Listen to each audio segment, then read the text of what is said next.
Ертеде бір кедей әйелдің 3 қызы болыпты. Солардың қарнын тойдырып, киіндіріп, қатарынан кем қылмай өсіру үшін әйел күндіз-түні тыным таппай еңбектеніпті. Қарлығаштың балапанындай қауырсындары қатып, қыздар бой жетеді. Bir күні әйел қыздарын қасына шақырып былай дейді: "Қыздарым менің, бүгінгі күні міне бой жетіп, тұрмыс құратын жасқа жеттіңдер. Мен сендерді қанаттыға қақтырмай, тұмсықтыға шоқтырмай өсірдім. Сендер үшін түн демей, күн демей еңбек еттім.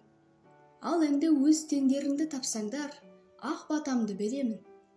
Менің көзімнің тірісінде тұрмыс құрыңдар. Ай жүзді аруларға елдің көзі түспей қойсын ба?"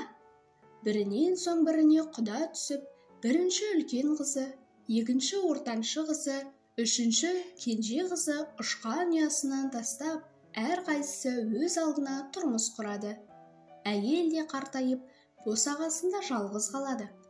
Ермегі елгезек Тиын ғана. Көңілін қайғы басса, шер тарқатып, әңгімелесетін де сол Тиын екен. Осылай күн артынан күндер өтеді, ай артынан ай өтеді. Бірде кемпір науқастанып, төсек тартып жатып қалады. "Досым Тиын, сен қыздарыма хабар жеткіз, көзімнің тірісінде бақұлдасып қалайын" дейді. Тиын ең алдымен кемпірдің үлкен қызына келіп, оның тілегін жеткізеді. "Тиын, армысың үлкен қыз, мені саған анаң жіберді. Ол қатты науқастанып қалды.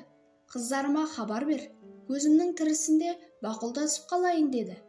"Сізді анаңыз шақырып жатыр" деді. "Қап, барар едім, бірақ мына қазанымды тазалап жатыр едім" дейді үлкен қызы қолы тимей. Мұрнынан тіреліп жатқандай кей сөйлеп: "Сен қазаныңды тазалап алайын дейсің бе? Онда мәңгі бақи солардан айырылмай өт" дейді Тиын. Осыны айтқанда қыздың қолындағы қазан жерге түсіп, қызға тиіп кетеді де, қыз үлкен тасбақаға айналып кетеді. Тиын енді ортаншы қызға жетіп, анасының хабарын айтады. "Тиын, армысың ортаншы қыз? Мені саған анаң жіберді. Ол қатты науқастанып қалды. Қыздарыма хабар бер, көзімнің тірісінде бақұлдасып қалайын" деді. "Сізді анаңыз шақырып жатыр." "Ойпырмай, анама қазір-ақ шауып жетер едім-ау. Бірақ жәрмеңкеге мата тоқып апаруға үлгере алмай жатқаным" деп күйінген сыңай танытады. Тиын ызаға булығып: "Мата тоқып жатыр едім дейсің бе? Онда мәңгі бақи соны тоқып өт" дейді де жүріп кетеді. Ортаншы қыз өрмекшіге айналады да жорғалай жөнеледі. Тиын асығып кемпірдің кенже қызына келеді. Ол қамыр илеп жатыр екен. "Армысың кенже қыз, мені саған анаң жіберді. Ол қатты науқастанып қалды. Қыздарыма хабар бер, көзімнің тірісінде бақұлдасып қалайын" деді.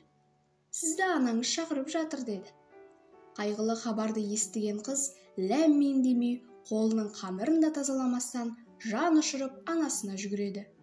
"Анашым, сізге не болды? Өзіңізді неге күтпейсіз? Осыншама өзіңізді неге қинайсыз? Бізді ертерек шақырмадыңыз ба? Әпкелерім қайда? Олар неге келмеген? Тиынжан, сен оларға хабар бердің бе?" "Иә кенже қыз, бірақ олар енді келгілері келмейтінін айтты." "Анашым, ештеңе уайымдамаңыз, мен сізді емдеп жазамын. Әпкелерім де келіп қалар, қолдары тимей жатқан болар, бәрі жақсы болады" деп кенже қыз анасына дәрі-дәрмек береді. Анасының көзінің тірісінде жеткен кенже қыз науқас кемпірдің ақырғы сәттерін қуанышқа бөлейді. "Ақылыңнан сенің, сені көріп бір марқайып қалдым ғой. Менің қадірлім, алтыным, адамзатқа әрдайым қуаныш әкелуші бол. Сонда адамдар сені, сенің немере, шөбереңді, ұрпағыңды ардақтайды" дейді Тиын. Шындығында солай болып, кіші қыз көп жасап, оны барлық адам қастерлеп, сүйіп өтіпті. Күндердің күнінде кіші қыздың да өмірімен қоштасар мезгілі жетіп, ол бал арасына айналыпты. Аралар бүкіл жаз бойына тыным таппай, адам баласы үшін бал жинаумен әлек болыпты. Қай уақытта қарасаңда, оның алдыңғы 2 аяғы тәтті қамырға малулы. Ал қыс айында айналадағы барлық жәндік ғайып болғанда, ара омартаға, жылы ұяға кіріп алып жан рахатын табады. Оянса, бал мен қант жейді екен.